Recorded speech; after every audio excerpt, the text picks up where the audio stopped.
Hello and welcome to Steel City Business Uncut. The first episode of every month is where we dig a little bit deeper with an amazing guest in a raw, honest, largely unedited conversation. I'm James Marriott, I'm your host. I run an audio marketing business in Sheffield which is called Sound Media, and on Steel City Business Uncut I'm joined by co-host Stephen Kenwright, who was co-founder of Rise at 7 before exiting in late 2022. The show is recorded at the awesome studios at The Curious at Castle House in the heart of Sheffield city centre.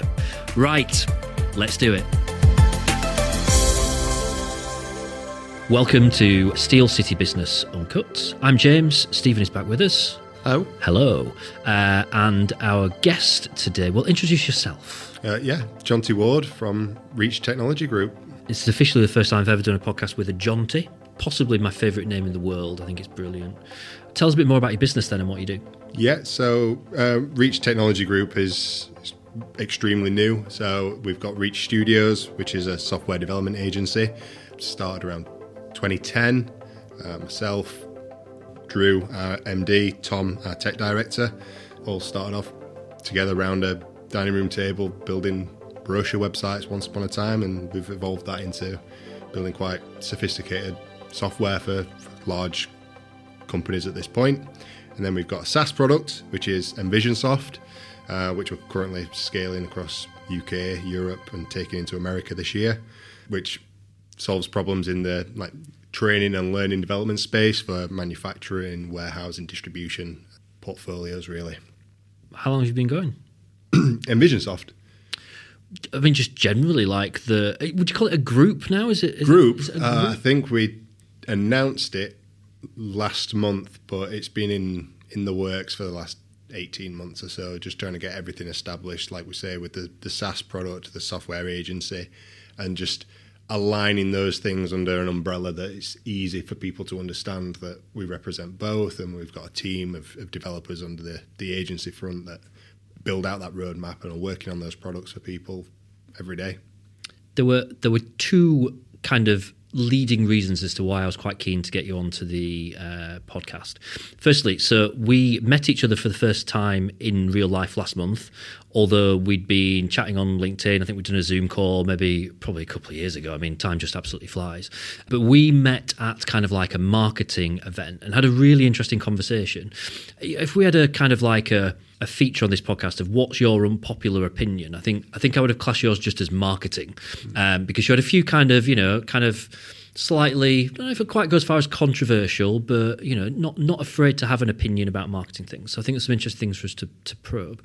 But also, you're just back from a trip to the States, which I think is interesting in itself. But also just this whole kind of thing about kind of business growth and expanding into new markets and stuff like that. Something that a lot of people who are in business probably never really get to experience, don't know a lot about. I include myself in that category. I've had a couple of clients in America, but certainly not sort of expanded into it.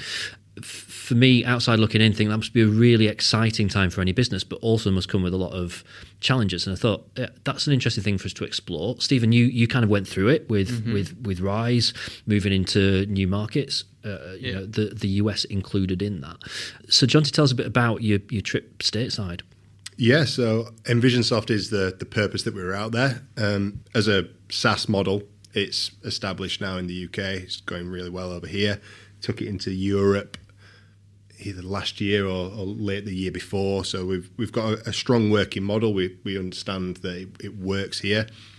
We needed to do a little bit of soft expansion, understand, does the terminology work in the US market? Is it a fit? Is there already competitors in that space? And basically just understand the challenge that we were about to embark on, really. So that was one of the reasons for going. And largely just because a lot of the brands and companies that we're now working with and onboarding throughout the Europe area and the UK territories, they're all American based, or the parent companies are in the US. So we know there's an opportunity. It's just understanding how we make that work and how we make those introductions because unlike certain bigger companies, we're bootstrapped. We're not seed funded. We're not backed by millions and millions of private funds. We have to be strategic and clever, and we have to box clever when it comes to these sorts of moves. Yeah. I went out there with one of our colleagues, and we just started making introductions, understanding what the market looks like, and just trying to tease our way into making some relationships that are hopefully going to be fruitful. How did you find it? I learnt a lot.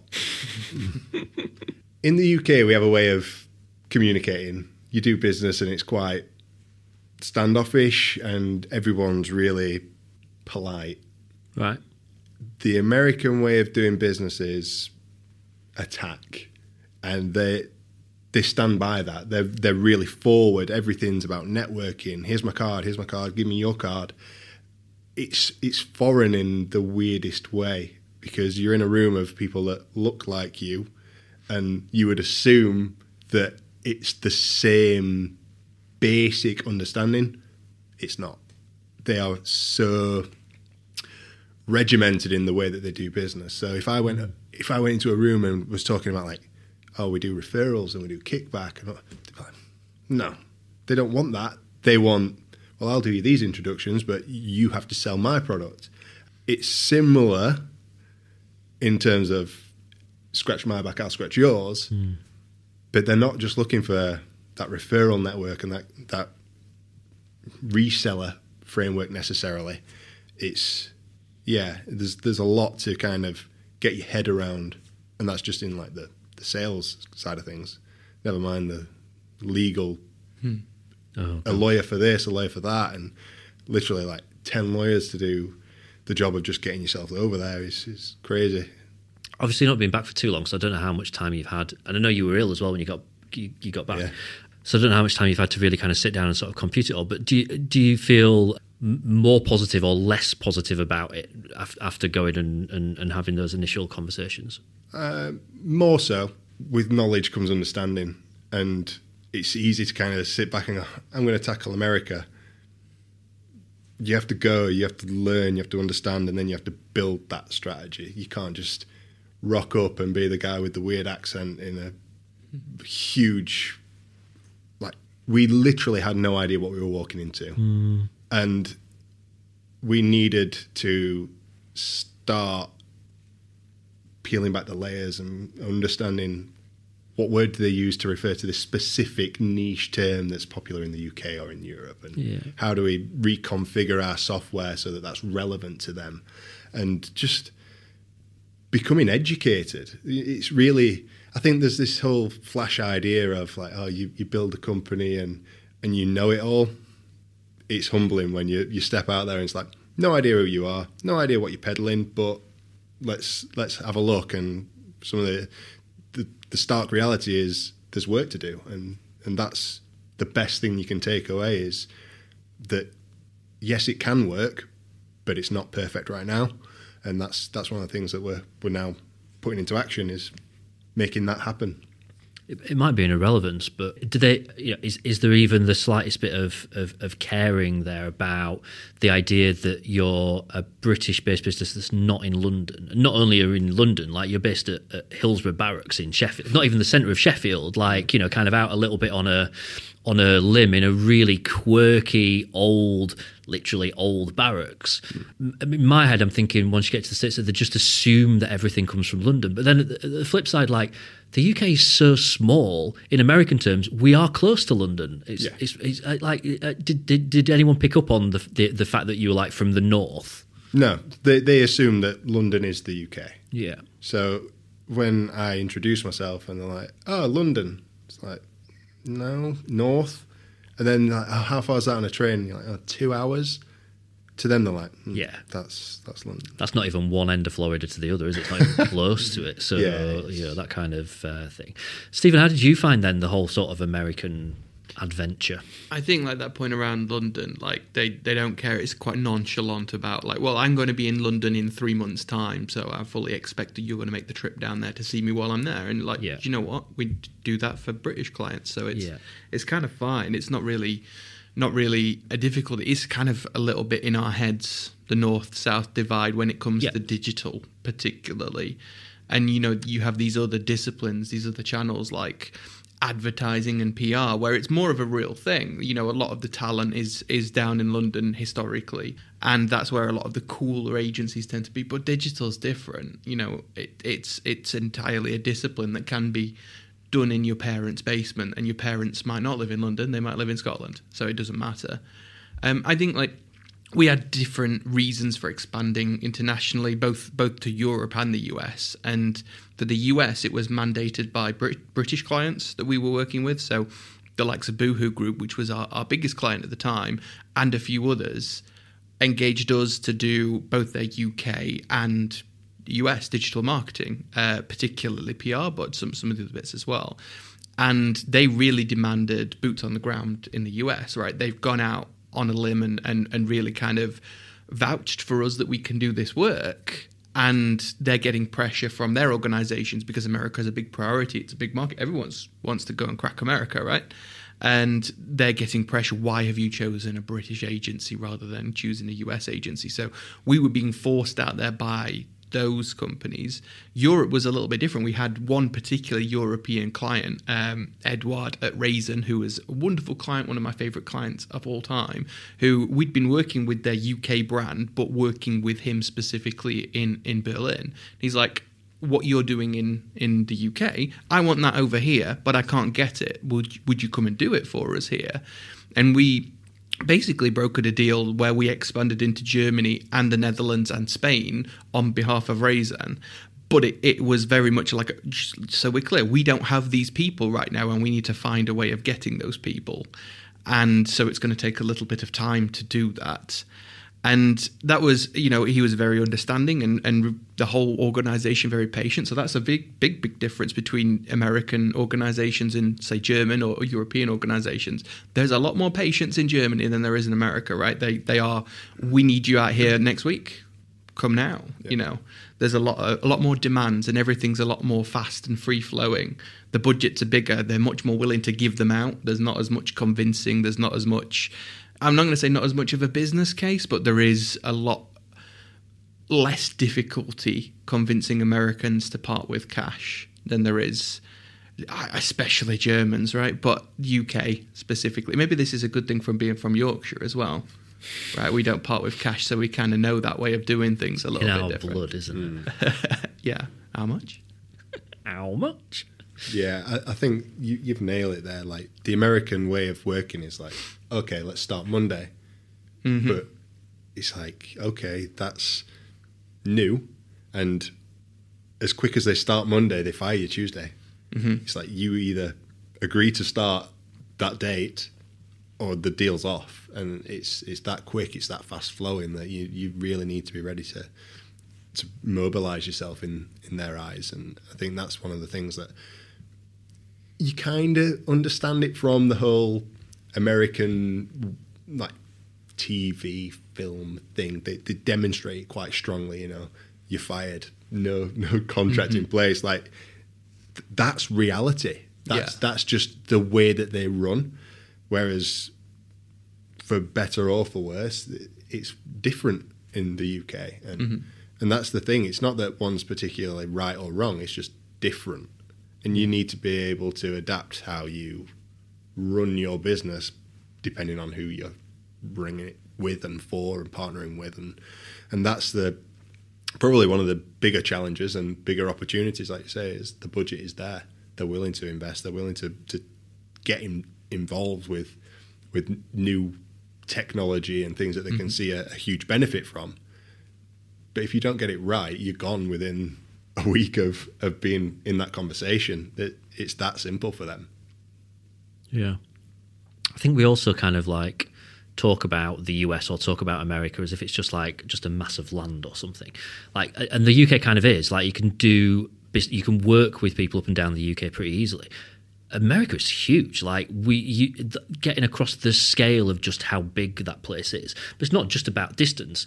Like, how people think in New York is so much different to how people think in Miami, which on a map you would say is not that far away. I mean, the challenge of getting from one to the other without flying is pretty big. But then you think, just like from East Coast to West Coast, in the South, in the deep South, like they're such different places that, you know, when we talk about cracking America, you're talking about one state, really, aren't you? Like, cracking the whole of America is cracking 50 odd different countries, really. That's exactly it. That was one of the first things that the Americans that we met, like, they were so upfront with. It was like, yeah, you are dealing with 50 different countries now. Yeah. Don't think of it as the US. Don't think of it as, I'm going to crack America. Like, you come and you be lucky if you crack Pennsylvania, Boston, New York. And, you know, you take it. I mean, what is it, like 70-something% of the US population's up in that northeastern block. Mm-hmm. Like, it is dense with people, business opportunities. That's the main gateway into the US from, like, Caribbean import-export and European import-export. It all goes through that northeast, really. And that's it. If you were to try and crack America and only crack like those 3 or 4, maybe 5 states up there, you've got a very strong business model. Yeah. It's huge opportunity.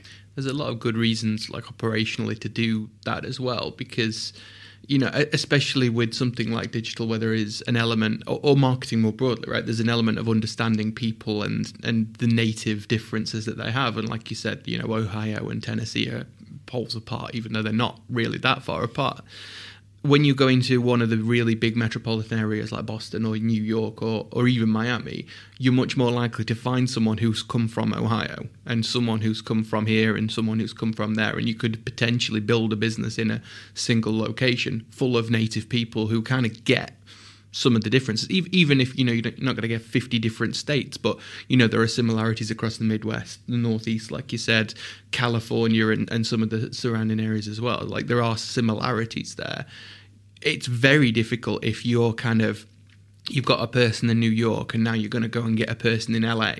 They are going to be quite different, and all of the middle bit is different to both of those. So it's some planet, and you know, one of the things that I found most frustrating about the business of expanding out there is every single one of them has different employment law. You have to get new contracts every single time. You file taxes every time you employ someone in a different place. So if you did have 50 states worth of employees, you're going to have to file taxes in 50 states as well as the UK. And if you do it wrong, the Americans are like, those UK profits over there, they're ours, they are. You're an American business now. So it's just terrifying. It's like, mind-blowing, that. You do it in the UK, right? You mess up all the time and you go, oh, well, we learned something there, let's do something else.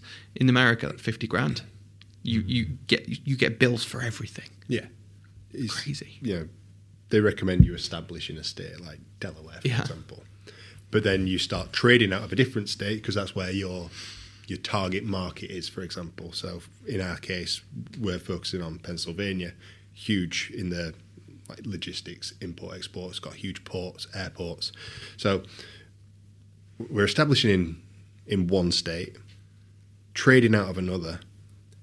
But in and around Pennsylvania, you've got like the Delaware River that like splits 3 states. So someone from New Jersey, you could actually employ to work out of Philadelphia because it's literally like from a high rise, you can see like over the river, there's Jersey. Well, I'd get stung on tax for employing someone from New Jersey working out of Pennsylvania. And it just blows your mind because in the UK, Welsh, Scottish, Northern Ireland, it doesn't really matter as much. I mean, even European employees here, you know, the threat with, so long as they live in and around the UK, it's the same. Yeah. And just getting your head around that one small part of it that feels like such a minute detail, but it can come and be significantly detrimental if you get it wrong. And, you know, it's a very capitalist way of operating. Like you say, you get it wrong, pay up. Yeah. That's it. That's the way they like to run. I didn't anticipate us talking about the US for as long as we have, but I find it really, really interesting. It was the idea of that was to kind of lead me into a little bit into asking you a bit about future plans. You know, what what it is that you're working towards, what it is that you're trying to achieve. But before we do that, let's kind of go the other way. Let's do a little bit kind of retrospective looking. So how have things gone over the last few years? Like it seems to be, for me, outside looking in, like you guys have had a pretty good time over the last 2-3 years. Things have gone pretty well. Yeah, I think it's 3 years back to back now of like double. Right. We've kind of gone from being a small nucleus of a team and having, say, 3 or 4 developers, and now we're up like towards circa 30 people, I think, with the jobs that are out at the moment. And it's the team size has grown, the caliber of who we're working with has increased. We're working with great partners now that genuinely exciting products. It's a really exciting time, but with that, you go from knowing everybody inside out, every person that was hired, like the 3 of us as the owners of the company interviewed those first few people, and it was so tight, and you kind of slowly feel like a culture is just manifesting itself. Right. And you have to lean in, and you have to be confident that you've got the right people in there to start with, and that it will grow the business in the right way. And it is, and we're really lucky to have such great people in core roles that you can kind of see, like, okay, well, if we have a 2 or 3 year strategy around this function or this service deliverable, I believe we've got the right people to take that where it needs to go. So there's that side of it, but on the flip, like, there's people that aren't cut out for that level of fast-paced change. We've gone from, like I say, a really small team, and you lose people along the way. I think there's a really good analogy of taking a rocket to the moon kind of vibe, and you have your rocket and you have your thrusters and your engines, and when you reach that altitude, you have to let things go because they can propel you so far, but they're not cut out for the full journey. And I think there's that part of it as well, that it's hard. Like when you get into an idea of we're going to do it for ourselves, there's like three close friends I met Drew and Tom at 16 years old. So when we started this, we had no idea what it could be. And the more we've gone on, you have to grow up, and you grow up fast. Like, you kind of realize that it's not personal, this is business, and I've got 30 people's mortgages and lives and families dependent on us, and we have to do the right thing by everybody. And sometimes that is letting them go and just making it clear, like, it's not about you, it's about us. It's about everything that is Reach and making Reach what we want it to be. And I think that was one of the key learnings for us, and I think that probably made us, when we realised that you're not playing at it anymore. This is a real business that has real opportunity. Like double for that amount of pace and short time. It was telling. I think we came out the other side of it back end of last year, gone through some pretty significant bits and learnings, and I think we're better for it. What do those crossroads look like then when they arrive? When you kind of you start the business, you're kind of cruising along, things are going pretty well. When do you realise, right, if we want to get to that next level now, then we can't cruise along anymore. We've got to change things. I mean, you could probably speak volumes about this, but it's like, you take a cup of water and there's a crack in it. You put that, like, all of a sudden it's a jug, but it's got more cracks because the crack gets bigger with the situation. And you can tell, like, something that you could paper over once upon a time, and between the 3 of us as owners of the business, we could course correct, and within a couple of hours you can jump on and you can fix a problem, you can get it deployed, and it's fine. All of a sudden, when you're working with that caliber of client, those contracts with SLAs that are really, really tight, and you have to be on point, you can't just paper over that. It's your processes, your systems have to be solid, And I think that was probably one of those moments where we recognise certain people aren't going to be up to that standard. You know, I once worked for a really good line manager who he said, you can manage people up or you can manage people out. And I loved that, because you don't just cut people loose. You don't just fire people and be like, you're useless. You help people leave, and leave with dignity and leave with respect. And that's one of the things for us is, even if you're not the right person to take us where we're going next, it's not a detriment on your character. It's just a skill gap, and you are right somewhere else. It's just not for what we're trying to do. But you can quickly identify, and I think that's one of my personal strengths, is I see problems a lot faster than I think some other people. So, going back a couple of years, we had some hard conversations in the business. I pulled our MD to one side and I was like, I can see this happening, and that happening in 12 months is going to be really, really bad. We need to fix that. And we kind of put a pin in it, observed for 6 to 12 weeks, and we were confirmed, like, it's got to change. And I think that's the reality. You just have to be honest and recognise everyone's journey is dependent on them decisions, and you've got to be able to think fast. You've got to be able to change trajectory at the right moment. And it's not about being flippant. It's more. It's a level of honesty. It's a level of being like cutthroat to protect everybody and protect the vision. You have to sometimes let people go and rectify a problem at people level as well as process level. Interesting, isn't it? Because you kind of like, I suppose when you're building a business, you're kind of building a bit of a family. Particularly early days, you're building a bit of a family. You get to know everyone and stuff like that. And those kind of sort of periods of change, of having to if you want to get to the next level, having to let some people go and stuff is going to be difficult. You said you see yourself as someone that's good at spotting problems earlier than others.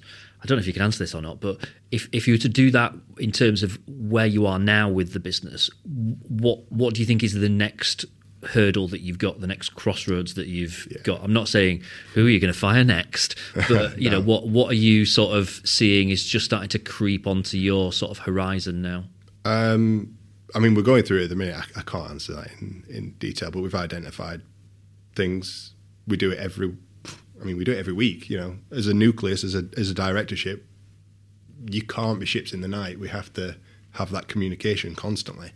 But we've identified things. We've recognised that we need to get our KPIs aligned this year. We're no longer operating at what we were aiming for. We've hit that now. It's like, okay, well, we don't stop there. How do we get beyond that, and what does that look like? So we're getting the processes right. We're getting the KPIs aligned and making sure that we've got the right people owning that number, and what happens if we fall below that number, and who's accountable, and what process is in place to elevate that. So we're constantly being hypercritical and analysing things from a data perspective as well as from a human level of, what can we do differently? If we want to become the best version of ourselves, are there new services we need to introduce? Is there reason to go back to restarting services that we dropped once upon a time? We're not a typical agency, and I think everyone can say that. But there's conversations we've had this year where we're doing things partnering with brands, companies that are not related to building their website.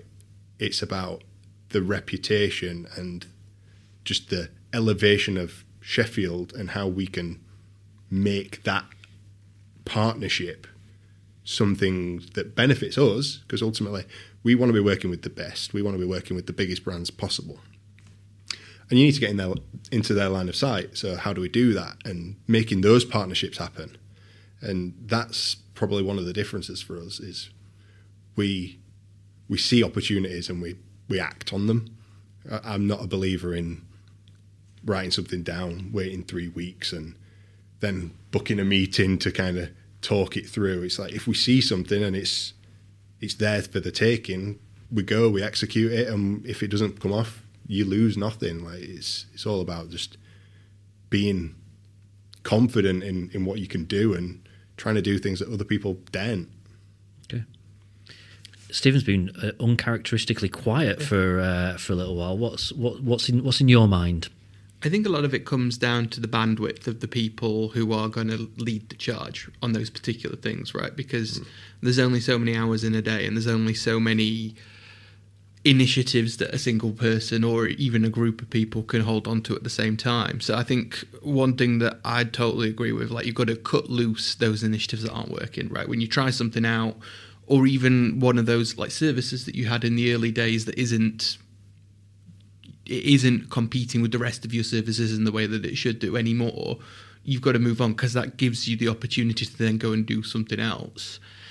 But you've got to have these things in your mind as well. That's just like almost business as usual, the things that just kind of tick along, and I don't need to worry about those things. You don't need to worry about those things, the things that kind of make the money for the company too. Because I think you got it absolutely right with the phrase you used early on, which is course correction, right? It's not just about, changing direction all the time. It's literally just that we know roughly where we're going, and the job of the senior team there is to just steer a little bit. Like, we're going off track here, we need to come back here. A person isn't performing in the way that they should do. We want to understand why that is, and if there's a reason why they're taking us off track, course correct in that way too. I think back to a couple of times, particularly with that conversation around managing people out of the business, where I've definitely got that wrong previously. You've got this kind of prevailing viewpoint of hire slow, fire fast, and there's some truth in that, in the sense of you should hire slow, but the real kind of difficulty, I think back to this particular position we had at Rise, which was the team manager of the digital PR team, and we brought someone on to be that team manager early on, probably after about a year of operation, and she lasted 3 months. She didn't pass her probation. And then we brought someone else on who was a bit more senior to do the same job, and she moved on herself in about a year. But the viewpoint from the senior team was she needs to move on. And I guess in that situation, the position is what Drucker calls a widowmaker. Right, no one can do that job. It's not that this person isn't very good. And when you're talking, Jonty, about like managing people out in the right kind of way, that's where this becomes incredibly important, because it's not like someone else, we hired the wrong person. It's like we've got the wrong job. That's the situation, and we've got it wrong again. And hiring two people, and when you're generally pretty good at hiring, who can't do that job, the problem more than likely is the job. That's what you've got to fix, and that's the course correction again, right? It's like, okay, what do we need to change here to make this job doable for what is effectively like really good people who've gone on to do wonderful, wonderful things elsewhere. Yeah, it's no one size fits all, is it? Like you say, I think everyone has to be accountable for their part. If you write the wrong job description, or you shortlist the wrong sorts of characters. Mm-hmm. You have to own that, and you have to be like, that recruit didn't work out. Why did, like, post-mortem, why did it not work out? And you have to own every aspect. Otherwise, you will just repeat the process and get the widowmaker situation. I love that. I'm going to steal that. But at the same time, I think you have to be comfortable in your own skin to say, well, you do need to sometimes fire fast. It's never one size fits all. You're going to have those self-entitled people that believe that they've been here X amount of time, therefore they deserve X or they deserve Y. But actually, when you do reach where we are now, which is really focusing on then, micro improvements, we've got great people in our team, but great people get comfortable. And if you can actually point to that little incident and say to them, why is this happening? Because we've had 12 months of like sterling performance and there's a dip. And is that a human conversation that needs to happen because life's happening and we can help you? Or is it that you got comfortable and that we need to turn the heat up and you're ready for that next challenge, or whatever that looks like? If your finger's not on the pulse, if you don't have that bandwidth to own that number, to have them conversations, you find yourself in a strange position of you get what you tolerate. And I think when you start to actually analyse the big... I like to live my life at 10,000 feet. I'm one of those ideas people. I kind of assess situations. I see things on the horizon, and I have incredible people doing the bits of work that make Reach run at this stage. And the confidence that I have in those people now makes me comfortable stepping out of the office to go meet prospective partners, clients, have conversations like this and do the things that make the business grow. And once upon a time, it was an either or. It was, well, do I stay in the room and, you know, grind out the work and be part of do the job? Or do I empower people to do the job on my behalf so that I can own a different area of the business, which brings in more work and brings in everyone's pipeline of delivery? And that's the thing, is bandwidth. It comes back to that one word. It's and making sure that you've got it covered. Some stuff that went quite deep there, and I'm going to move things on to a way more basic level, but this is something that I was kind of interested to ask your perspective on. And this might be a very brief discussion because you might just say it's just not a thing at all, but sort of flippantly mentioned this earlier on. You know, the idea of, describe you as a software company, digital agency, something like that, being based out of a city centre, so being based in Hillsborough. Now, when I think about what businesses are based in Hillsborough, there's a couple of quite big manufacturing plants, and then it's like Doris's flower shop, and, you know, there's a fruit and veg shop, and there's a few chain things. But I wouldn't necessarily think, that's where you'd expect a digital agency to be based, because it's a fair bit out of the city centre. Does that come with any challenges, or is it just not a thing? It brings more rewards than challenges. Okay. You know, the reality is we are a Sheffield-based agency, and if we were to try and rock up in the middle of the city, parking is not a thing. Yeah. But we employ, I'd say, well over half of our team drive to work. Parking's not an issue where we are. When we invite partners, clients down for meetings, they don't have to find a queue park and walk across town. They park outside and they walk into our offices. It works. Yeah. It has a nice little old school way of, it's not complicated. And I think we used to be based down at Kelham, and then they shut off half the roads and they tried to make a garden out of a bridge or something just because it's the quirky thing to do in a hip part of town. Hillsborough's not like that. It is old-fashioned business, and it's a big car park where you've got loads of units and people can operate comfortably, and it's good. I like it. I live north of the city. I drive in most days of the week. I don't worry about parking. It's not an issue, and I think it's one of those small little things that just you don't have to consider. Yeah, no, that's cool. Well, I mean, when we first met, right, James, we were in Kelham, and we had the conversation in the really super cool hipster office in Kelham, and then we moved the other direction into the city centre for the same reason, like because we had a lot of fairly young employees, but who were coming from Leeds, who were coming from York, who were coming from Nottingham, even places where they needed to get a train to get to us. Even though all of the cool agencies were going in the other direction, we moved in with the accountants and Arabs, architects, and all those kind of like a little bit more corporate brands than we were. We were very much the odd ones out with our pink neon on the ground floor. But logistically it had to happen, just because that's where we needed to get our staff from. They needed to come from outside of Sheffield as well as around Sheffield. Makes sense. There may be people listening to this that don't know a lot about Reach, have maybe never heard of Reach before, and I say all this very respectfully, but probably good reason for that, because you've not done anything in terms of outbound marketing ever. Is that right? Ever. Why? I'm going to choose my words. There are better ways to present yourself than knocking on people's front door begging for business. We have great partnerships, we're so lucky that we work with brands that we're never allowed to talk about, like the sorts of brands that me 15 years ago wouldn't have even thought about working with. And with that comes a level of confidence that the next one will come. You don't need to chat GPT 50 horrible emails a week to beg people for work. You don't need to go down that route. We have quite a niche.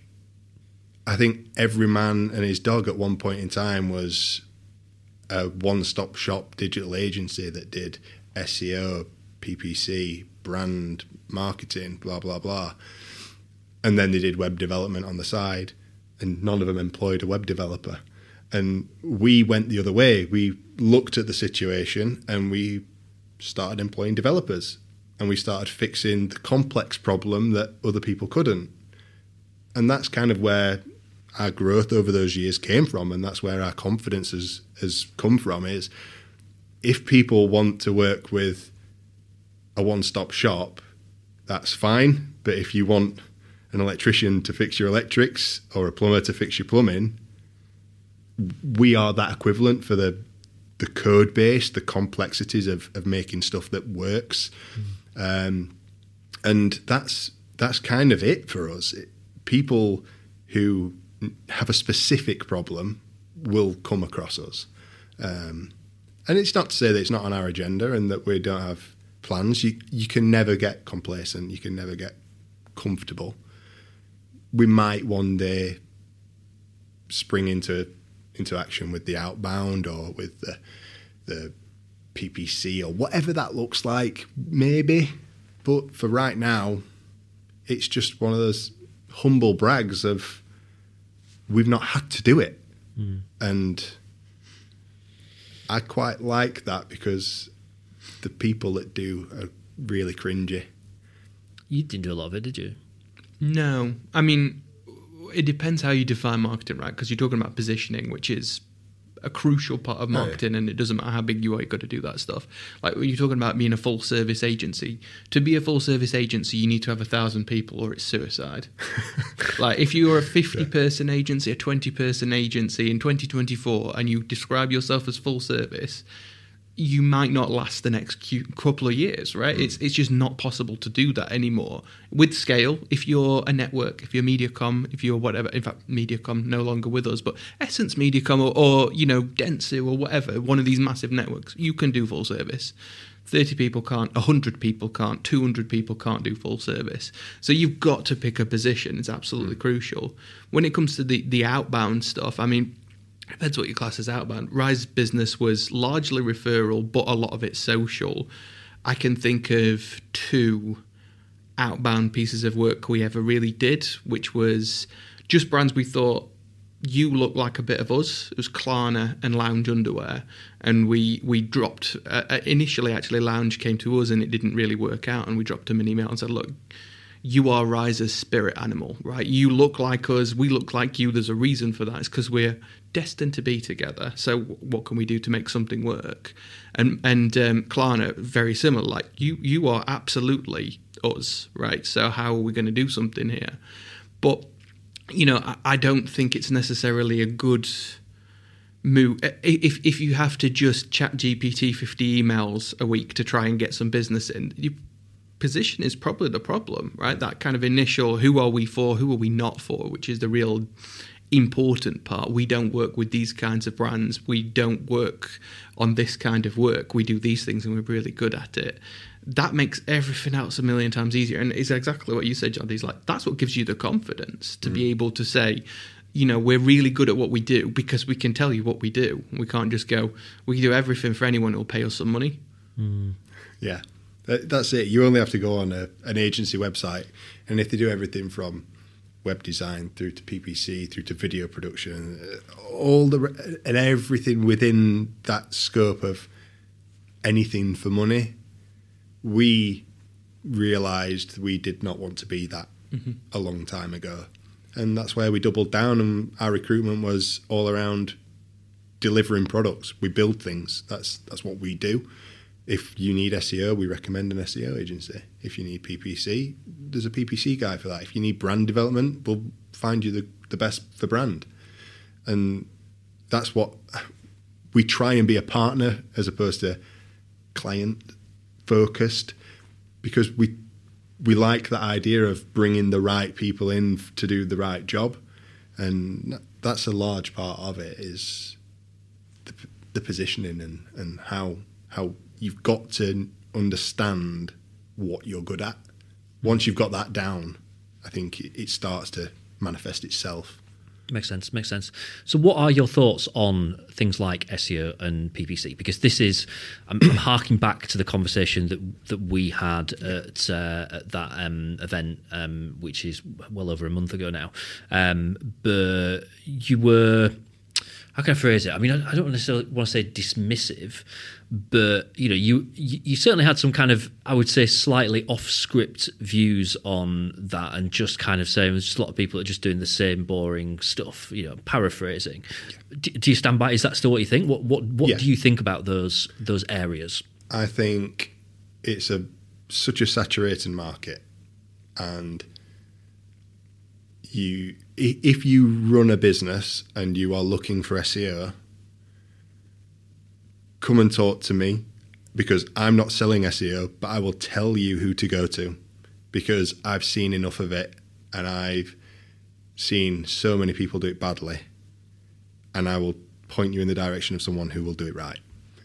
It's like old school Western cowboys. Like, it's so ungoverned, and people get away with peddling crap and selling it on a retainer and drawing people into contracts.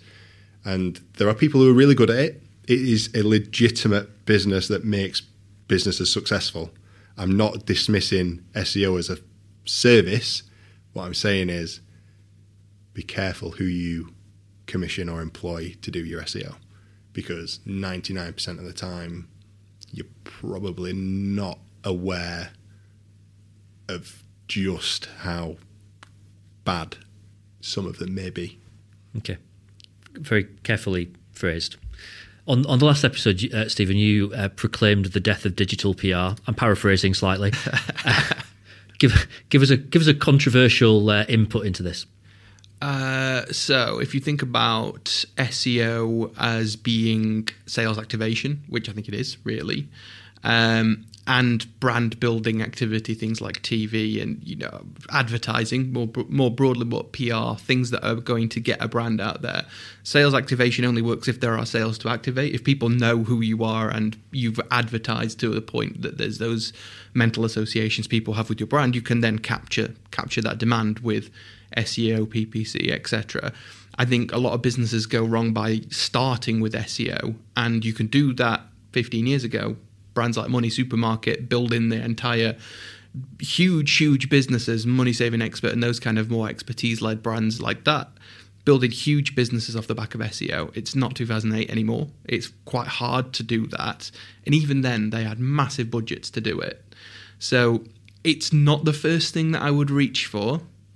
And I think certainly when I was working primarily in SEO, one of our qualifying criteria would be, what else are you doing? Because if the answer is nothing, then there's just no point in us working together. We can't drive those results on its own. In a perfect world, if businesses actually operated the way that they should operate, there should be no such thing as SEO as a discipline, because PRs get the links, developers build the website in the way that search engines can understand it best, the copywriters write all of the content, and there's no need for an SEO in there at all. But it's literally just the search engines are changing all the time, and let's face it, there are other demands on people's time to keeping up with whatever it is that Google wants you to do at any given point, which changes. So it's kind of more, SEO is really a project management role of all of these other disciplines, getting them to do things in a way that works for the search engines. If you're not doing all of those other things and you're relying on an SEO to basically generate the demand, capture the demand, convert the sales, etc., it's not going to work. That's absolutely true. I think it's a marketing mix item for a reason, right? It works in a mix, but not on its own. I apologise, by the way, because I feel I've hogged most of the question asking today, but there's been a load of stuff that I wanted to ask about. Is there anything that you wanted to raise and bring up? No, I think we've been chatting about, like, I've kind of waited to talk about the same things that you've been talking about. So it's pretty cool. I want to talk about the expansion stuff particularly, and then the state of digital at the moment. So I think we've kind of covered my points as well. Okay, that's good.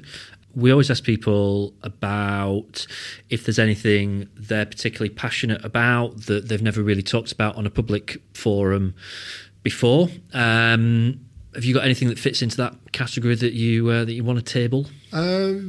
Yes. With Reach, it's built itself over time, but I think we're really passionate about developing talent. We've took apprentices in the past. Mm-hmm. We're doing a lot with Sheffield College at the moment, taking on like 16-year-old students to introduce them to different technologies, frameworks, code bases. Again, touching on the state of digital at the moment, so many people get burnt with cheap outsourced labour, be it offshore or whatever. And I'm really passionate about talent development within Sheffield and making Sheffield a bit of a place where we have a skill set. I think that for me is a huge one, because whilst you can get busy with running a business, the daily operation of things, I'm also looking at the future of our industry, and not in like a gimmicky way where I'm peddling AI all the time, more in a sense of you're going to need people who can write code to a standard, and they need to be taught by people who are currently very, very good at it. And if there's a disconnect between those two things, those entry-level developers are never going to reach the heights they could or they deserve to. So I'd say that. I'd say talent development for the Sheffield area is one of my passions. Well said. Brill. Well, Stephen, thank you.